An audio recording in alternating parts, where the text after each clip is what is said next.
of linear equation in two variables. Okay, so let us first of all understand the basic concept of this chapter and then we will proceed to the question. Okay, तो हमारे पास देखो pair मतलब हमारे पास दो equations होंगी, ठीक है। Linear मतलब क्या होता है कि जो हाईएस्ट पावर इक्वेशन की होती है वो क्या होती है, 1, ठीक है। इक्वेशन मतलब we are equating to something, और टू वेरिएबल्स मतलब हमारे पास दो वेरिएबल्स होंगे एक्स और वाई, ठीक है। वेरिएबल क्या चीज़ें होती हैं, वेरिएबल वो चीज़ होती है जो अपनी वैल्यूज़ को हमेशा चेंज करती रहती हैं, और कांस्टेंट क्या होता है, कांस्टेंट वो चीज़ें होती है जो कभी भी चेंज नहीं होती। तो हम यहाँ इस पूरे चैप्टर में दो इक्वेशन को सॉल्व करने वाले हैं, ठीक है। तो हम मानते हैं कि हमारे पास पहली इक्वेशन है a1x plus b1y plus c1 equal to 0, ठीक है, ये हमारी फर्स्ट इक्वेशन है।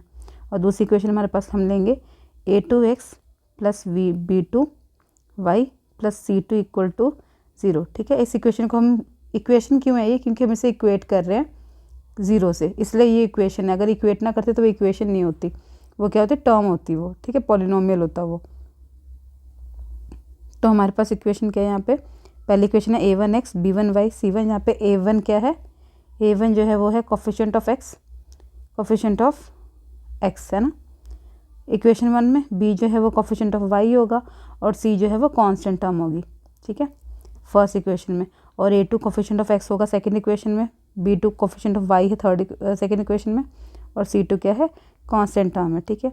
अब ये जो इक्वेशंस हैं, ये इक्वेशन क्या सी होंगी, हमारे इस चैप्टर में पर्पस ये है कि हम ना इन इक्वेशन को सॉल्व करें। What is mean by solving, solve करने का मतलब होता है कि हम इस इक्वेशन में निकालें वैल्यू x की और y की, ये हमारा पर्पस होता है निकालना इसमें, ठीक है। तो x और y की वैल्यू आप निकालेंगे कैसे, क्या कंडीशंस हैं, कैसे हम सॉल्व करने वाले हैं, तो उसको यूज़ करके हम यहाँ पे सॉल्व करेंगे। तो पहले हम कुछ फॉर्मूले जो हम यूज़ करने वाले हैं वो निकाल लेते हैं, सॉल्व देख लेते हैं, फिर हम इसको आगे क्या करेंगे, सॉल्यूशन देखेंगे इसके। तो पहला हमारे पास है कि अगर हम हमारे ratio a1/a2 is not equal to b1/b2। अब देखो हमारे पास, तो हमारे पास इक्वेशन क्या होती है, कंसिस्टेंट होती है, ठीक है। अब कंसिस्टेंट का मतलब क्या होता है, कंसिस्टेंट वो इक्वेशंस होते हैं जिनके सॉल्यूशन पॉसिबल होंगे, यानी जिनको हम सॉल्व कर सकते हैं। इनकंसिस्टेंट ऐसी इक्वेशन होती हैं जिनके सॉल्यूशन पॉसिबल नहीं होते, इनके सॉल्यूशंस हम नहीं निकाल सकते, उनको बोलते हैं इनकंसिस्टेंट इक्वेशन, ठीक है। तो पहले तो हम ये देखेंगे कि जो अपनी जो इक्वेशन है वो कंसिस्टेंट है या नहीं है। अगर कंसिस्टेंट होती है तभी तो हम उसका सोल्यूशन निकालेंगे, अदरवाइज हम उसका सोल्यूशन नहीं निकालेंगे। तो पहले ही चेक करना है कि इक्वेशन हमारी कंसिस्टेंट है या नहीं है, ठीक है। तो कंडीशन क्या होती है, पहली a1/a2 is not equal to b1/b2। For example हमारे पास ऐसी इक्वेशन हो 3x plus 2y equal to 4 and 9x plus 3y equal to 7, ठीक है। इसमें a1/a2 करूँ तो 3/9 आएगा, b1/b2 करूँ तो ये होगा 3/9, यह जाएगा 2/3, और इन दोनों को डिवाइड करूँ तो 4/7। इसमें कुछ भी इक्वल नहीं है, तो ऐसी जो इक्वेशन होती है वो होती है कंसिस्टेंट इक्वेशन। और ऐसी इक्वेशन का सोल्यूशन जो होता है वो क्या होता है, यूनिक। यूनिक का मतलब क्या है कि वन सोल्यूशन मिलेगा हमें, उसका सोल्यूशन नहीं मिलता, ठीक है। दूसरी हमारे पास कंडीशन होती है इनफाइनाइट सोल्यूशन की, वो कब होता है, जब हमारे पास तीनों चीज़ें बराबर आ जाए, a1/a2 is equal to b1/b2 equal to c1/c2। अगर तीनों ही चीज़ें बराबर हैं तो ऐसी इक्वेशन क्या होती है, कंसिस्टेंट होती है, यानी सोल्यूशन तो निकलेगा उसका, पर कितने सोल्यूशन निकलेंगे, उसके इनफाइनाइट सोल्यूशंस निकलते हैं। फॉर एग्जांपल हम लिख सकते हैं यहाँ पे x plus 2y equal to 4, और यहाँ पे हम लिख सकते हैं 2x plus 4y equal to 8। आप यहाँ डिवाइड करके देखो, इसका कोफिशिएंट कितना 1, इसका कोफिशिएंट कितना 2, डिवाइड करेंगे 1/2, इसका कोफिशिएंट कितना है 2, इसका 4, कैंसिल करेंगे ये भी कितना आएगा 1/2, ठीक है। और इसका 4, इसका 8, ये भी क्या आ जाएगा 1/2, तो तीनों हमारे पास आ गए 1/2, 1/2 और 1/2। तो ऐसी जो इक्वेशंस होती हैं उनके सोल्यूशन पॉसिबल होते हैं, वो कंसिस्टेंट होती हैं, लेकिन सोल्यूशन कितने होते हैं उसके, इनफाइनाइट, बहुत सारे सोल्यूशन मिलेंगे। थर्ड हमारे पास इक्वेशन होती है a1/a2 is equal to b1/b2 but not equal to c1/c2। For example 2x plus 3y equal to 7, 4x plus 6y equal to 8, ठीक है। ऐसे हमने दो इक्वेशंस दी। अब यहाँ पे देखो a1 कितना है आपके पास 2 है ना, a2 कितना है यहाँ पे 4, b1 कितना है 3, b2 कितना है 6, और c1 कितना है 7, और c2 कितना है 8। इन दोनों को सॉल्व करेंगे तो 1/2, ये भी कितना आएगा 1/2, ये तो इक्वल है, 1/2 is equal to 1/2 but not equal to 7/8। तो ऐसी इक्वेशन हमारे पास होती है पैरेलल लाइन की इक्वेशन, और ऐसी इक्वेशन को लेते हैं हम इनकंसिस्टेंट, जिसमें ये कंडीशन पॉसिबल होती है। ठीक है, इनकंसिस्टेंट है तो सॉल्यूशन तो पॉसिबल होगा ही नहीं, तो यानी ऐसी इक्वेशन के सॉल्यूशन पॉसिबल नहीं होते। तो ये 3 कंडीशन याद करना बहुत ज़रूरी है इस चैप्टर में। पहली कंडीशन कि if a1/a2 is not equal to b1/b2 then equation are consistent. If a1/a2 is equal to b1/b2 equal to c1/c2 then equation is consistent, and if a1/a2 is equal to b1/b2 but not equal to c1/c2 then the equation is inconsistent and it has no solution. Okay, graphically समझते हैं consistent का मतलब क्या होता है। वो consistent मतलब जिसके हमें सॉल्यूशन पॉसिबल होंगे, यानी कोई ऐसा पॉइंट होगा जहाँ पे वो लाइन मिल जाएगी, उसको बोलते हैं हम कंसिस्टेंट।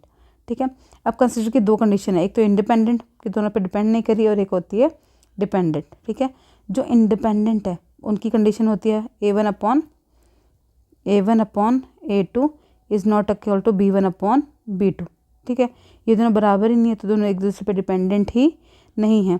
तो ऐसे जो इक्वेशन होती है वो कंसिस्टेंट भी है, वो इंडिपेंडेंट होती है, और उसका सिर्फ यूनिक सोल्यूशन होता है, यानी एक ही पॉइंट पे वो मिलती हैं, एक ही सोल्यूशन पॉसिबल होता है।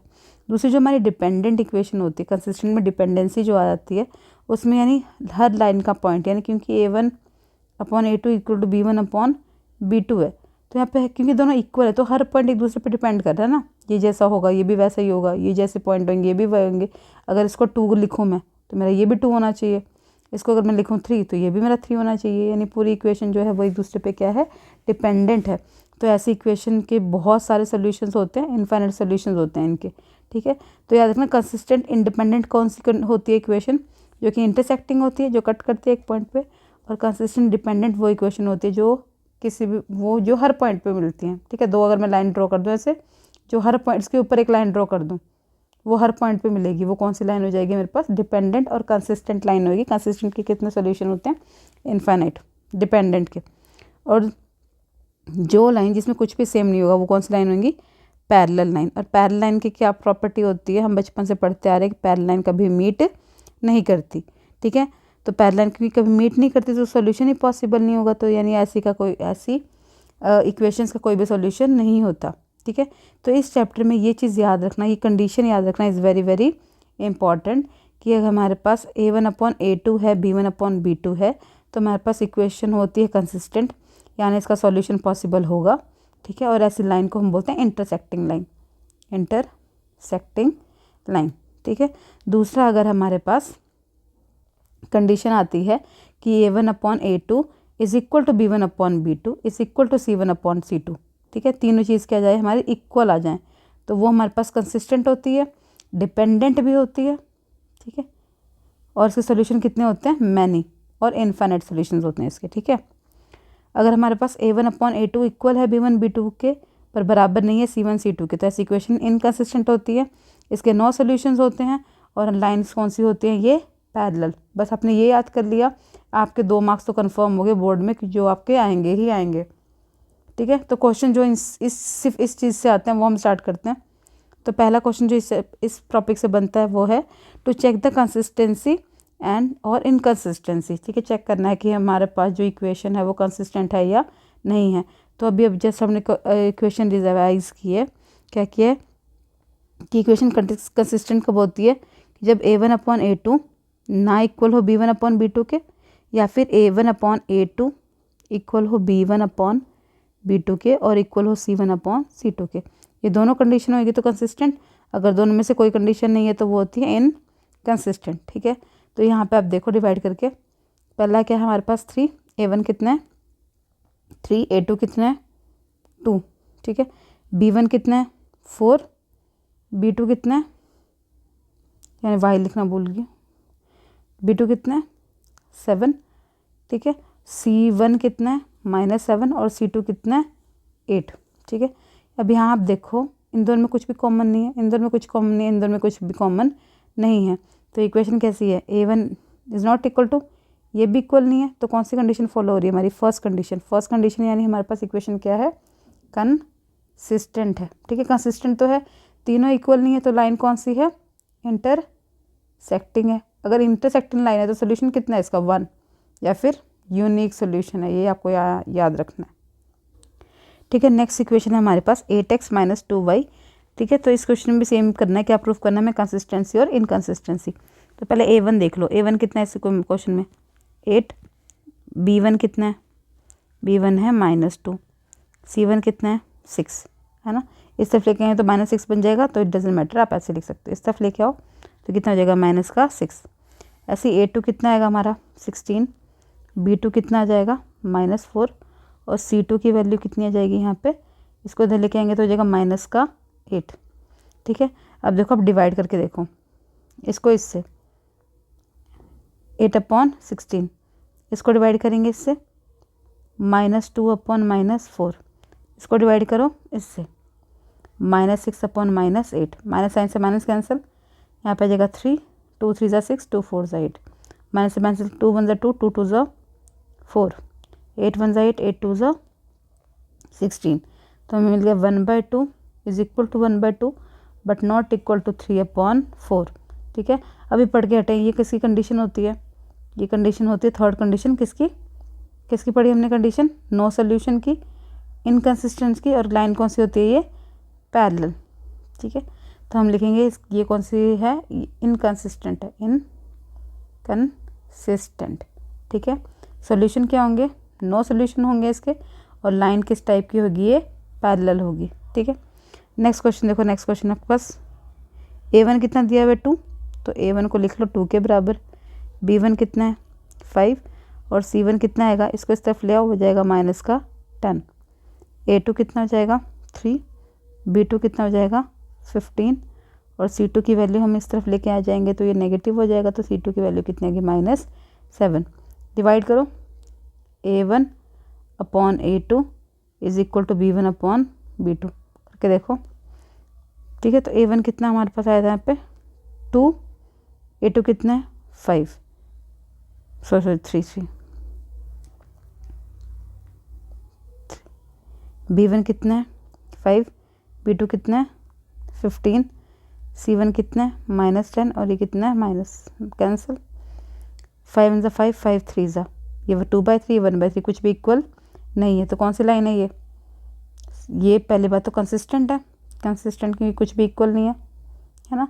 दूसरा हमारे पास ये जिसमें कुछ भी इक्वल नहीं आता वो कौन सी लाइन बनती है, वो बनती है इंटरसेक्टिंग लाइन। ठीक है। इंटरसेक्टिंग लाइन में कितने सोल्यूशन होते हैं, यूनिक सोल्यूशन होते हैं। ठीक है, याद रखेंगे हम यहाँ पे। नेक्स्ट क्वेश्चन देखो, नेक्स्ट क्वेश्चन हमारे पास सेम टाइप सेम कर रहे हैं हम, A1 ये है, A2 ये है, देखो 2/3। जब भी कोई इक्वेशन मिले पहला काम सॉल्व करने से पहला काम यही चेक करोगे कि इक्वेशन कंसिस्टेंट है या नहीं है। अगर इक्वेशन कंसिस्टेंट है तभी सॉल्यूशन पॉसिबल होगा, अदरवाइज नहीं होगा। तो before you are starting a question always first of all check whether the equation is consistent or not.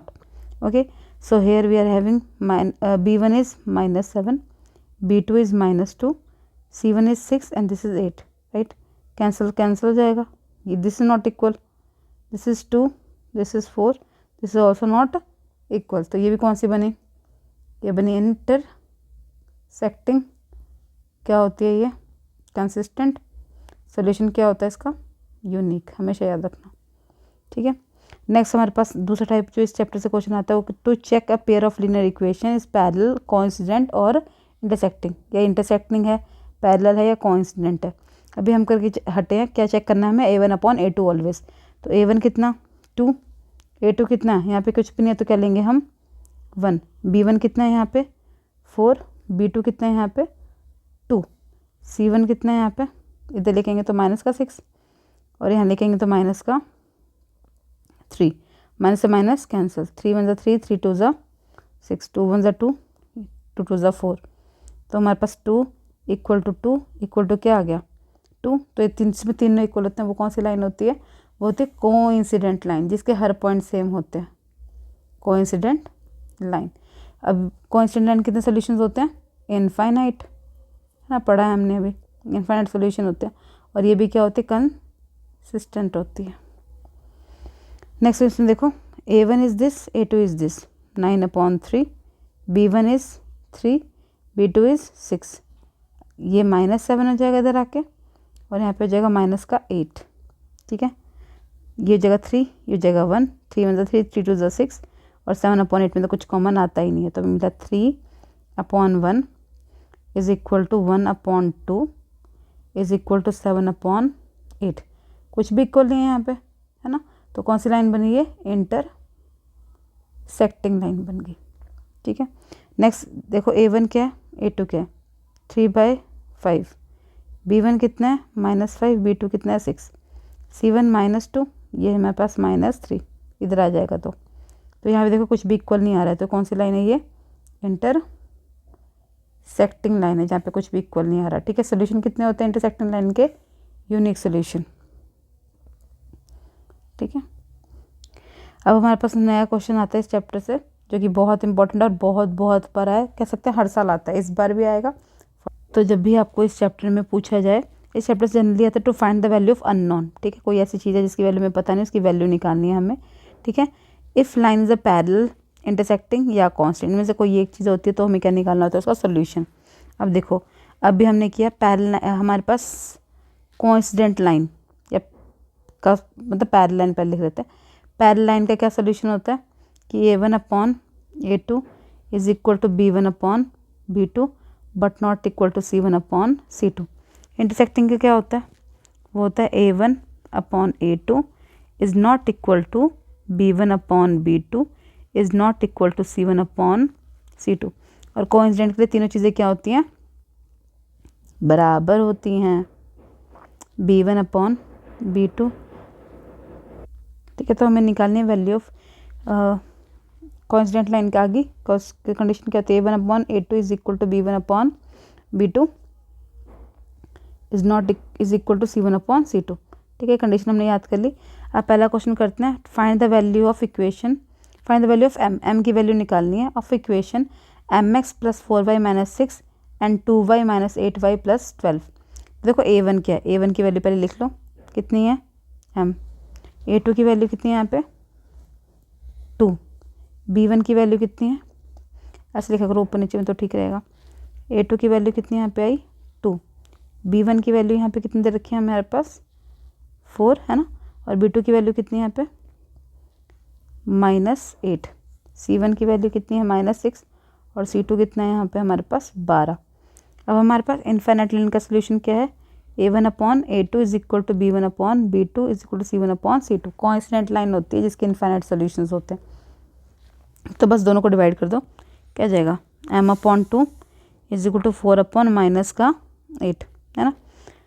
4 × 4, 4 × 2 = 8, तो m/2 इज इक्वल टू -1/2। इस 2 को आप इधर ले जाओ, m की वैल्यू हो जाएगी -2/2, कैंसिल आउट, m की वैल्यू आ गई पे -1। ओके, नेक्स्ट क्वेश्चन है हमारे पास, the value of k for which, हमें निकालने value of k for which the pair of linear equation kx = y + 2 and 6x 2y + 3 has infinite solution. Okay, infinite solution की भी कंडीशन हमने लिखी, क्या होता है A1/A2 is equal to B1/B2 is equal to C1/C2। This is the condition for the infinite solution, right. So we are given A1 की value कितनी है यहाँ पे k, A1 की वैल्यू यहाँ पे है k। ठीक है, A2 की वैल्यू कितनी है यहाँ पे 6। B1 की वैल्यू कितनी है, इस तरफ लेके आएंगे y को तो माइनस का y जाएगा -1।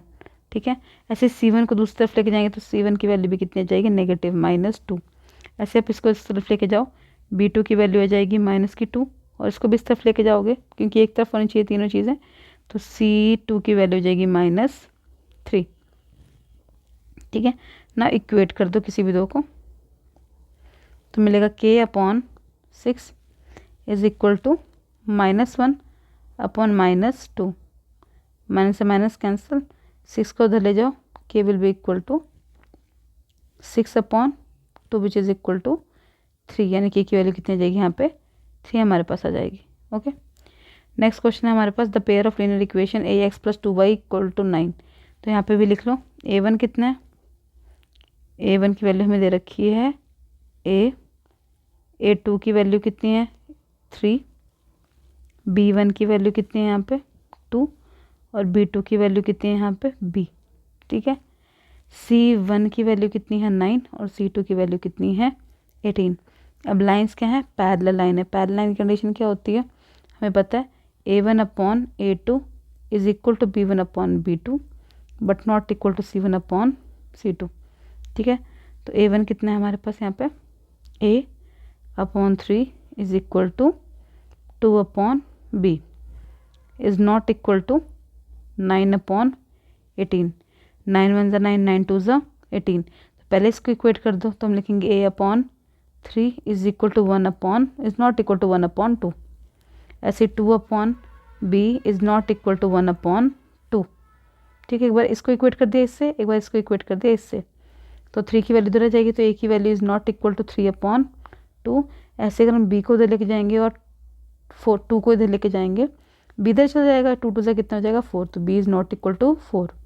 ठीक है, यानी A की वैल्यू कभी 3/2 नहीं होगी और B की वैल्यू कभी 4 नहीं होगी, उसके सिवा सारी वैल्यूज़ पॉसिबल हैं। ठीक है, except these values all the values can be the answer. 3/2, ठीक है, और B की value can not be equal to 4, यानी 3 हो सकती है, 2 हो सकती है, 0 1, मतलब 1 कुछ भी हो सकता है, लेकिन कोई 4 नहीं होगा। अगला क्वेश्चन देखो, अगला है the pair of linear equation y equal to 0। y equal to 0 का मतलब क्या है, y एक्सिस, एक्सिस पे y क्या होता है हमेशा 0, है ना। दूसरा y इक्वल टू 6, अगर y इक्वल टू -6 प्लॉट करूँ, देखो +6 तो ऊपर आएगा पता है, -6 कहाँ आएगा नीचे, तो वो लाइन कैसे बनेगी ऐसे, ये दो लाइनें कैसे हैं दिखने में, दिख रही हैं हमें, ये लाइन दोनों क्या हैं, पैरेलल लाइंस हैं। ठीक है, और पैरेलल लाइंस के कितने सोल्यूशन होते हैं, नो सॉल्यूशन, तो इसका आंसर भी कितना आएगा, no solutions. Okay, next question है the system of equations 3x + y equal to 1 और 2k - 1x आर इनकन्सिस्टेंट, यानी क्या है, पैरेलल है। अभी करके टाइम पहले condition A1 upon A2 is equal to B1 upon B2 is not equal to C1 upon C2। ठीक है, तो देखो A1 की वैल्यू कितनी दे रखी है यहाँ पे, A1 equal to 3, A2 is equal to दे रखा है यहाँ पे 2k - 1। ठीक है, B1 की वैल्यू कितनी है, B1 की वैल्यू यहाँ पे है 1 और B2 की वैल्यू कितनी है, k - 1। C1 की वैल्यू कितनी 1 और C2 की वैल्यू कितनी है, इसको ले आएंगे तो -1 हो जाएगी, सॉरी, और इसकी वैल्यू इस तरफ लेके आएंगे तो -2k + 1, ये वाली वैल्यू आ जाएगी। अब डिवाइड करके देखो क्या होती है कंडीशन, अभी हमने पढ़ी है। ठीक है, डिवाइड करेंगे तो 3 upon 2k - 1 should be equal to 1 upon k - 1। ठीक है, इसी को क्रॉस मल्टीप्लाई कर दो तो k उधर चल जाएगा, तो 3k - 1 is equal to 2k - 1। Multiply करो, 3k - 3 is equal to 2k - 2। अब इस नेगेटिव को इधर ले जाओ, इसको इस तरफ। ठीक है, तो क्या मिल जाएगा हमें यहाँ पे, इसको इधर ले जाओ, इसको इधर, तो हमें मिलेगा 3k - 2k is equal to 3 - 2, यहाँ पे 1, यहाँ पे k की वैल्यू कितनी आ जाएगी, 1, हमारा आंसर आ गया। नेक्स्ट हमारा क्वेश्चन है find the value of k for which the pair of linear equation this and this has unique solution. Unique solution किसके होते हैं, यूनिक सोल्यूशन होते हैं इंटरसेक्टिंग लाइन के, है ना, इंटरसेक्टिंग लाइन के। और इंटरसेक्टिंग लाइन कंडीशन क्या होती है, A1 upon A2 is not equal to B1 upon B2 is not equal to C1 upon C2। Put कर दो, A1 की वैल्यू कितनी आएगी k, A2 कितना आ जाएगा 3, B1 की वैल्यू कितनी 2, B2 की वैल्यू कितनी 6। ठीक है, और तो थर्ड में चाहिए नहीं, इज़ नॉट इक्वल टू, अब 2 1 2, यहाँ पे कितना आ जाएगा 3, तो k/3 is not equal to 1/3। ठीक है, तो आप इसको इस तरफ ले जाओ, चाहे खुद देखो, ये k/3 है तो 3 तो सेम है, तो k can not be equal to 1, k की वैल्यू 1 नहीं होगी, बाकी कोई भी वैल्यू हो सकती है। फिर क्या, क्योंकि दोनों को इक्वेट किया ना हमने, नॉट इक्वल, तो 3 कैंसिल हो गए, k is not equal to 1 आ गया। नेक्स्ट क्वेश्चन है for pair of linear equation 3x - y + 8 6x - ry + 16 equal to 0 represent the coincident line. अब कोइंसिडेंट लाइन कौन सी होती है, कंसिस्टेंट। ठीक है, और उसके होते हैं इनफाइनाइट सॉल्यूशंस, इसके होते हैं इनफाइनाइट सॉल्यूशंस, सॉरी ये कर रहे थे ना क्वेश्चन हम। तो उसी कंडीशन क्या होती है इनफाइनाइट सॉल्यूशन की, कि A1 upon A2 is equal to B1 upon B2 is equal to C1 upon C2।